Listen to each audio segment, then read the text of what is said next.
കോന്നിയിൽ ഒരു ആനത്താവളം ഉണ്ട്, അത് എല്ലാവർക്കും അറിയാം. പക്ഷെ കൊല്ലത്ത് ഒരു ആനത്താവളം ഉണ്ടെന്ന് അധികം ആർക്കും അറിയത്തില്ല. ഇന്ന് ഞങ്ങൾ നിൽക്കുന്നത് കൊല്ലം ജില്ലയിലെ കാവേരി ആനത്താവളം എന്ന് പറയുന്ന സ്ഥലത്താണ്. ഇത് പരവൂർ പുത്തൻകുളത്തിന് അടുത്തായിട്ട് വരും. ദേശീയപാതയിൽ നിന്ന് വരുമ്പോൾ പാരിപ്പള്ളിയിൽ നിന്നാണ് തിരിച്ചു വരേണ്ടത്. ഇതാണ് ആ ആനത്താവളം. ഇന്ന് അകത്ത് ഒരുപാട് കാഴ്ചകളുണ്ട്.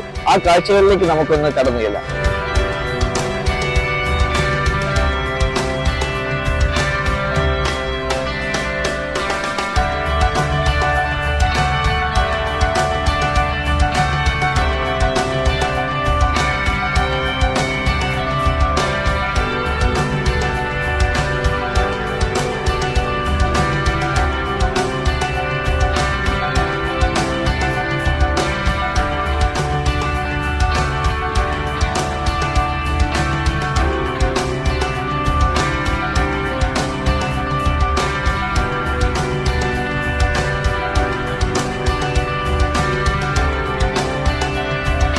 രണ്ടായിരത്തി 19 ഈ പാർക്ക് തുടങ്ങിയത്. പക്ഷെ അത് കഴിഞ്ഞിട്ട് ഒരു കോവിഡിന്റെ സമയമായിരുന്നു. നമുക്കറിയാം, നമ്മുടെ ഒരു അടച്ചിരിപ്പ് കാലത്ത് ഇവർക്കും അടച്ച് ഇരിക്കേണ്ടി വന്നു.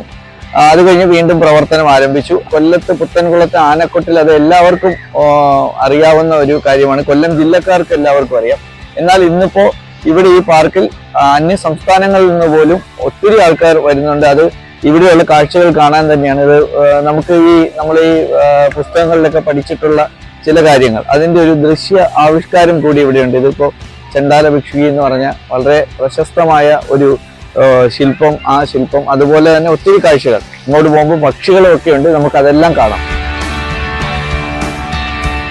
ഇപ്പോ അവരകത്തായിരുന്നു, ഇപ്പൊ പുറത്തോട്ടിറങ്ങി ഫുഡ് കൊടുക്കാനുള്ള ആണെന്ന് അറിഞ്ഞുകൊണ്ട് വന്നായിരിക്കും. ഫുഡൊന്നും ഇല്ലാന്ന് അറിഞ്ഞ്, ക്യാമറ മാത്രമേ ഉള്ളെന്ന് അറിഞ്ഞ് വെളിയിൽ പോയിട്ടുണ്ട്. ഇത് കുന്നൂർ വിഭാഗത്തിലുള്ള പാരറ്റ്സ് ആണെന്നാണ് ഇവിടെ നിന്ന് നമുക്ക് ഇതിന്റെ നടത്തിപ്പോയത് ഞങ്ങളോട് പറഞ്ഞത്.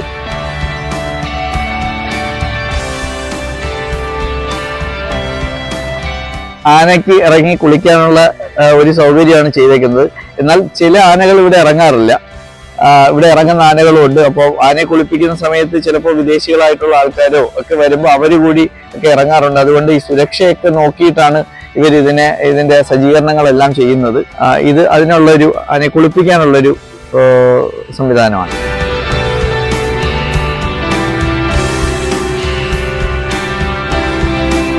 നമ്മൾ ഈ ഒരു സ്ഥലത്ത് വന്നു കഴിഞ്ഞാൽ നമുക്ക് കുറേ വ്യത്യസ്ത ഇനത്തിലുള്ള മത്സ്യങ്ങളെയൊക്കെ കാണാൻ പറ്റും.